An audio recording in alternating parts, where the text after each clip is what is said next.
Vasudevaya.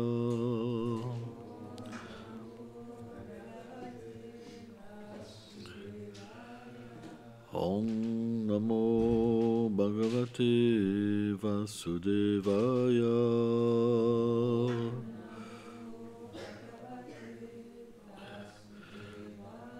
Om Namo Bhagavate Vasudevaya.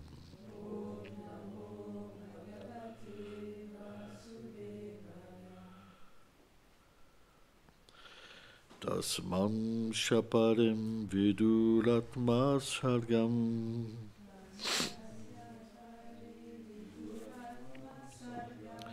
Vishimvato Butsamaham Strimnimi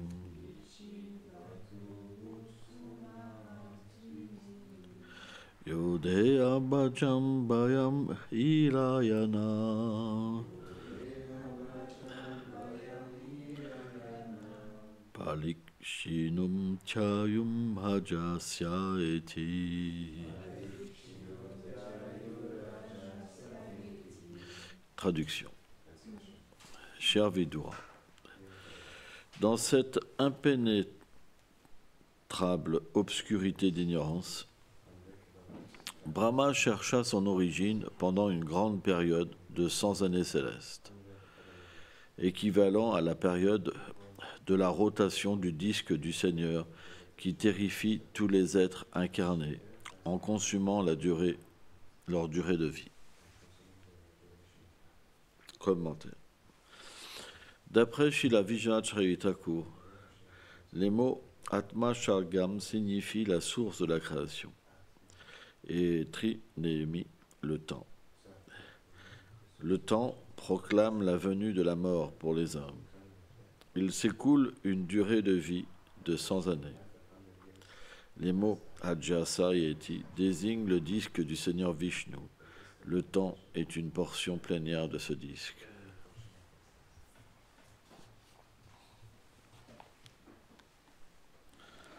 Oma Ganati Milandasya, Ganam Jalam Shalakaya, Shakshul Meditam Jenata Ismei Shigulave Namaha.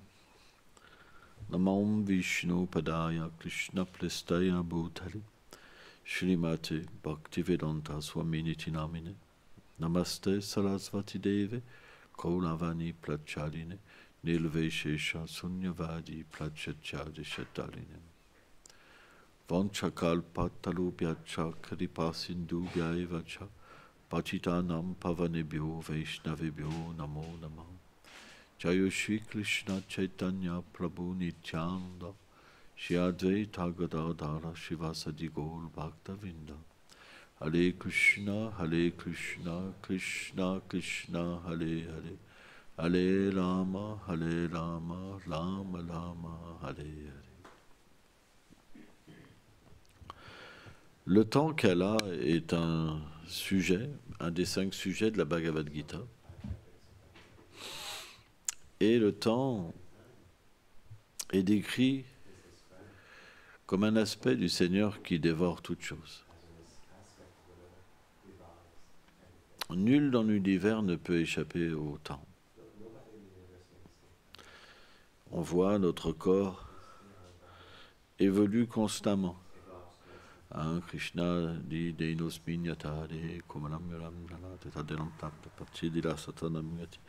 il dit il y a une évolution constante. Donc le corps passe par différentes phases. Et lorsqu'on est conditionné par les 3 gunas, alors ces changements corporels emportent l'être vivant dans une conception matérielle de l'existence.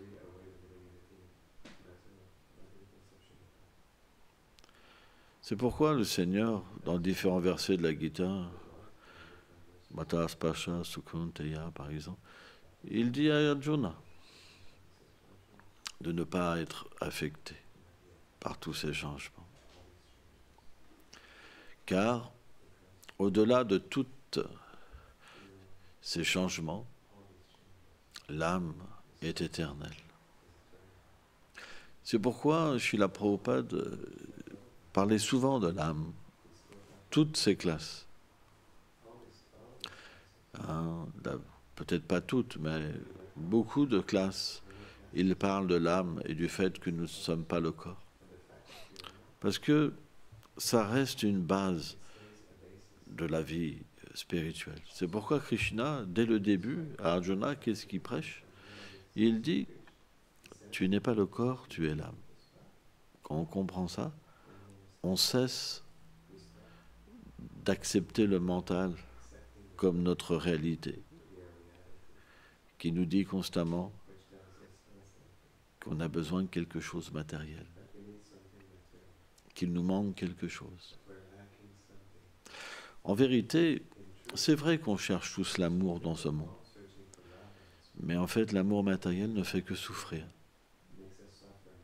Mais ce qu'il y a d'extraordinaire, c'est bien qu'on a vu tous les êtres autour de nous souffrir d'une manière extraordinaire à cause de ces relations. Maya, elle nous pousse à accepter ces mêmes relations. Il y avait un grand dévot du Seigneur. Sa mère voulait le marier. Et il a dit à sa mère, « Mère, es-tu heureuse dans ton mariage ?» Non. Et tu veux me marier? Personne n'a jamais trouvé le bonheur à travers le mariage, mais que la souffrance. Est-ce que nos parents n'ont pas souffert? Tellement de souffrance. Un cortège de souffrance, illimité. Et pourtant, il y a quelque chose de mystique qui nous fait croire qu'on est différent. Et qu'à travers l'amour d'une personne, on va être heureux. Ça, c'est Maya. C'est la puissance de Maya. Et c'est une réalité. Si on pense à nos parents, on pense naturellement à la souffrance qu'ils ont vécue. Mais pourquoi on pense qu'on va être heureux? Parce que c'est l'influence de Maya. Bien qu'on voit partout la mort, on pense qu'on ne va pas mourir. Bien qu'on voit les gens souffrir dans ces conditions, on veut accepter cette condition. Comment on peut comprendre ça? Parce que tout est relié à notre réalité. Parce qu'à l'origine, on est fait pour aimer Krishna. Donc on souffre de ne pas être aimé. C'est un principe. C'est une réflexion pervertie. Parce qu'on est fait pour être aimé par Krishna, mais d'une manière sans limite, d'une manière parfaite. Lorsqu'on est coupé de cette réalité et qu'on est placé dans l'ignorance, dû à notre désir d'indépendance, on ne peut plus ressentir cette relation et cet amour de Krishna.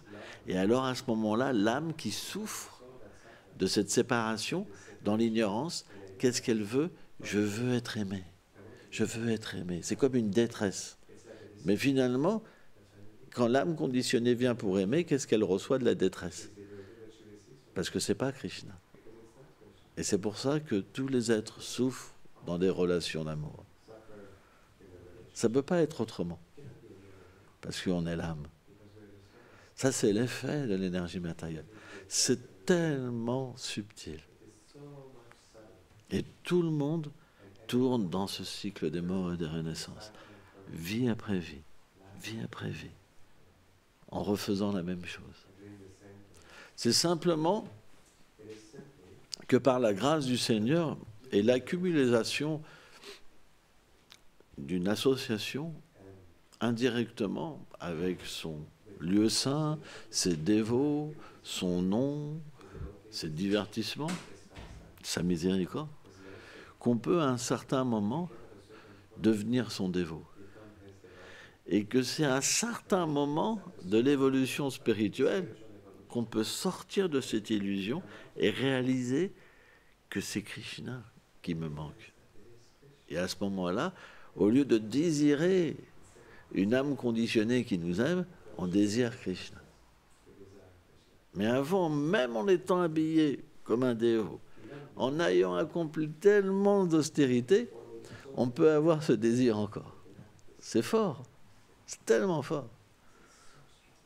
C'est qu'à un certain moment, quand on devient un Madhyam Adhikari, qu'on peut ressentir un peu l'amour que Krishna nous porte, par l'expérience du Saint-Nom, par l'expérience de l'adoration de la déité, par exemple, ou par l'expérience de l'amour que nous portent les Vaishnavas.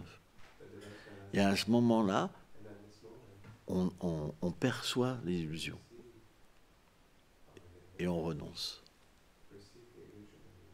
C'est à ce moment-là qu'on devient un renonçant. Sans ça, on peut tomber à n'importe quel moment. On peut être habillé de safran et de jaune. C'est pas ça qui va vous protéger. Parce qu'il suffira que quelqu'un vienne avec des beaux yeux pour que vous tombiez amoureux. Alors bien sûr, le mariage est quelque chose qui n'est pas interdit. Parce que si c'était interdit, aucune âme conditionnée ne pourrait progresser spirituellement.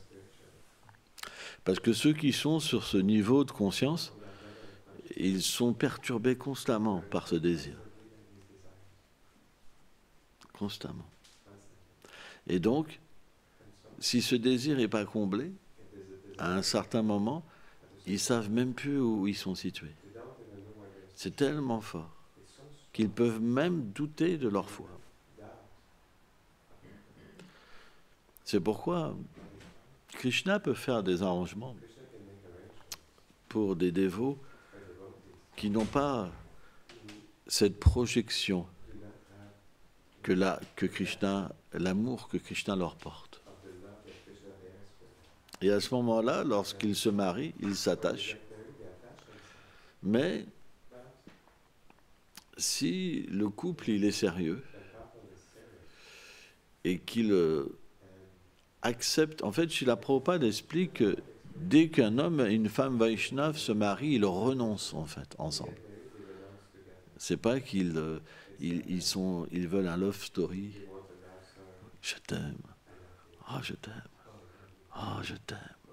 Ah, je t'aime tellement. Si tu savais comme je t'aime. C'est comme une balle qui rebondit, toi. Et à un moment, il n'y a plus de Krishna. C'est fini, quoi. C'est fini. C'est dans le cœur, on a une autre déité. On ne peut plus manger, on ne peut plus penser, respirer. Je l'aime. C'est comme ça que ça se passe. Hein? Je me rappelle, les dévots, ils avaient fait un espèce de jeu où tu vois les déités comme ça, et puis tu vois le dévot, il y a son cœur qui va vers la déité comme ça. Et d'un seul coup, il y a une Mataji qui va devant, et le cœur, il va vers la Mataji, puis vers la déité. Et donc, qu'est-ce qui se passe? C'est que quand Krishna part de notre vision et qu'on plonge dans cet amour matériel, à un moment, l'insatisfaction va venir. Et on va réaliser que cette personne, elle ne peut pas nous donner l'amour attendu. Et comme on s'est égaré de Krishna, alors cette relation ne nous convient plus. Et à ce moment-là, il y a souvent des cas de séparation dans les familles. Surtout si l'un des conjoints, il ne veut pas cette vie spirituelle, quoi. Par contre, si les deux se reprennent, alors ils peuvent accepter le renoncement ensemble.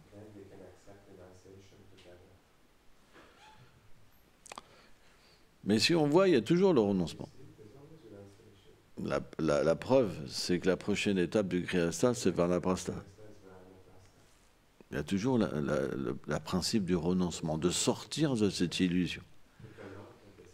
Parce que l'attachement entre l'homme et la femme, ça nourrit la conception corporelle de l'existence. On ne peut pas s'en sortir en tombant amoureux d'une personne, on ne peut pas se réaliser spirituellement, ce n'est pas possible. Ça apporte l'inverse. Donc, quand on ne peut pas sortir de cette spirale de vouloir être aimé par une autre personne que Krishna, alors on doit accepter un conjoint qui a de la qualification. Là, c'est important. Il faut faire le bon choix. C'est pour ça qu'on ne doit pas... On doit faire confiance à Krishna. On ne doit pas pousser les choses. C'est très important. Parce que la personne qui va venir, elle va nous permettre d'atteindre la perfection. Soit en ayant une mauvaise expérience et en réalisant qu'on s'était trompé. Ça, c'est une possibilité. Hein, ça peut être les plans de Krishna. Et à ce moment-là, on va être libéré de cette illusion. Soit on va être accompagné d'une personne qui possède de la force spirituelle. Et au lieu de tomber dans le plaisir des sens, elle va permettre à la personne qui l'accompagne de progresser spirituellement. Dans le couple, il y a toujours quelqu'un de plus fort spirituellement. C'est très rare quand les deux personnes sont au même niveau. Il y a toujours une personne plus forte. Hein? C'est un équilibre, quoi. Et donc, à partir de là, alors on met en place dans notre vie, c'est comme la vie d'un temple, en fait. Alors ça, c'est pour les grihasthas qui vivent à l'extérieur d'un temple. Mais finalement, on fait la même chose que dans un temple. La déité, elle prend toute la place. C'est sa maison. C'est pas qu'elle est mise dans un petit coin, dans un tout petit meuble, et que c'est notre maison. Hein, ça veut dire qu'on ne vit pas dans le monde de Krishna. Mais que Krishna est là pour notre bonheur. Mais le vrai grihastha, il met la déité au centre. Et toutes les activités sont dédiées à la déité. C'est le même principe qu'un temple. Il y a le Mongol Arti, il y a l'adoration de la déité, le bain, les offrandes, etc. Et le fait de collecter de l'argent pour la déité. C'est le même principe. C'est le principe védique. Il n'y a pas de place pour l'énergie matérielle.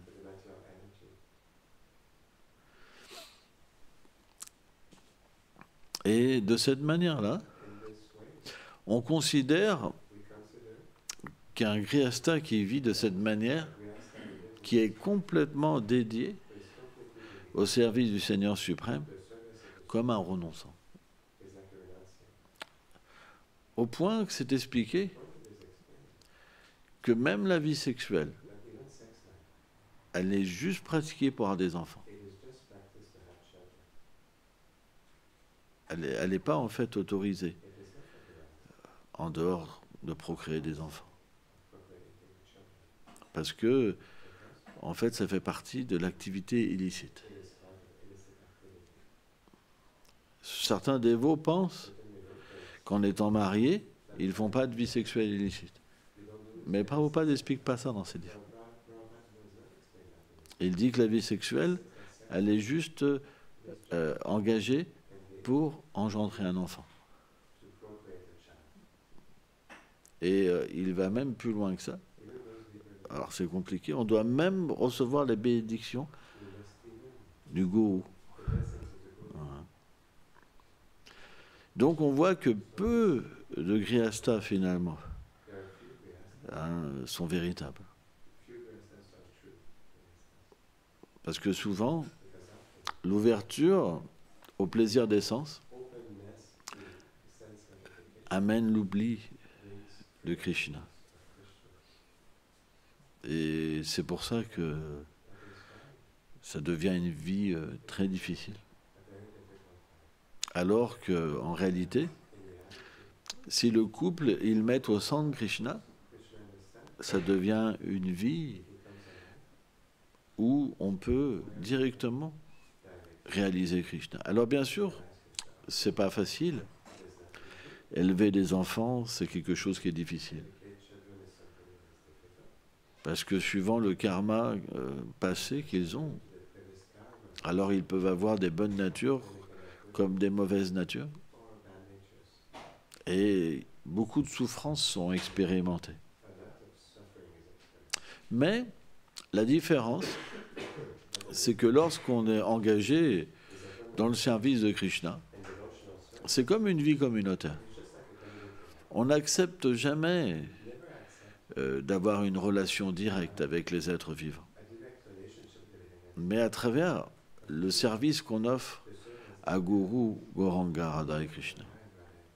C'est pourquoi, lorsqu'on sert ces êtres vivants, qu'ils soient les membres de notre famille ou les membres de la communauté, on reçoit toujours la miséricorde de Krishna. Quand on se sent blessé, c'est parce que dans ce moment de relation, on ne le faisait pas pour Krishna. Mais lorsqu'on sert Krishna, dans toutes les situations, on voit le Maître suprême nous donner sa miséricorde. C'est pourquoi toutes les conditions Vaishnaves, elles sont basées sur le fait d'agir pour le plaisir de Krishna. C'est pourquoi c'est du renoncement. Donc ce renoncement, ça veut dire quoi? Je renonce à vouloir mon plaisir pour le plaisir de Krishna. Donc on doit engager toutes ces tendances dans notre vie et les purifier. Alors bien sûr, c'est pas facile. Parce que les sens sont très puissants. Et parfois, avec le maître spirituel, des concessions sont faites pour que le disciple puisse graduellement, en fait, se libérer de l'illusion. C'est pourquoi chaque disciple reçoit des instructions selon sa conscience et sa possibilité. Et ça, c'est un sujet qui est complexe. C'est pourquoi il y a par exemple, des instructions pour tout le monde dans le Bhagavatam, dans la Bhagavad Gita, mais il y a aussi des instructions personnelles pour chaque disciple qui ne vont pas à d'autres disciples. On doit accepter les instructions qui sont pour tout le monde, pour nous-mêmes, mais on doit approcher le gourou pour des instructions personnelles. Ce qui est bon pour un n'est pas forcément bon pour l'autre. C'est une leçon à comprendre. Donc, il faut faire confiance à Krishna, c'est très important. C'est très important. Tout ce qu'on a besoin, ce qui est bon pour nous, viendra. Ça ne peut pas être autrement. Puisqu'il est dans le cœur de chaque être. Il est même dans le cœur de l'atome. Donc il connaît tout. Il sait tout de nos désirs, de nos besoins. C'est pourquoi on doit avoir cette confiance. Et ça, c'est un symptôme de l'abandon. Tu es mon seul soutien, mon seul refuge. Tu sais ce qui est bon pour moi. Et je m'en remets à toi. Et tout sera arrangé. Parfois, lorsqu'on n'a pas ce qu'on veut, c'est parce que ce n'est pas forcément une bonne chose pour nous. Parce que si on l'avait, on tomberait de notre vie spirituelle. Parce que notre condition, elle ne nous permet pas d'obtenir cette chose. Parce que si on l'a, on va mal l'utiliser. On va oublier complètement Krishna. C'est pourquoi on doit accepter cette austérité si on veut progresser. Même si c'est difficile, je veux dépendre de toi. Et si tu penses que pour moi, telle chose ou telle situation est bonne, alors je l'accepterai. Bien sûr, on doit révéler son cœur. Je souffre dans une situation. Mais après, on doit dépendre. Parce que si on ne dépend pas du Seigneur, mais qu'on force pour avoir ce bien, alors tous les problèmes vont venir. Parce que ça ne viendra pas du Seigneur, mais de notre désir. Et ça va engendrer toute une continuité de situations. C'est très important à comprendre. Tout se fera en temps et en heure. Tout viendra. Krishna, il veut qu'on ressente son amour, qu'on sorte de l'illusion. Donc, peu importe la situation qu'on aura, mais elle ne peut pas être mauvaise, parce qu'il est miséricordieux. Et ça, il faut en être sûr. Sans ça, c'est de l'athéisme. Quand on pense autrement, ça veut dire qu'une forme d'athéisme est là. C'est qu'on pense que le Seigneur, il ne peut pas s'occuper de nous. Il n'a pas le pouvoir de s'occuper de son dévot. Est-ce que vous pensez que si vous donnez votre vie, qu'il ne peut pas la prendre en main? Tout sera fait en temps et en heure.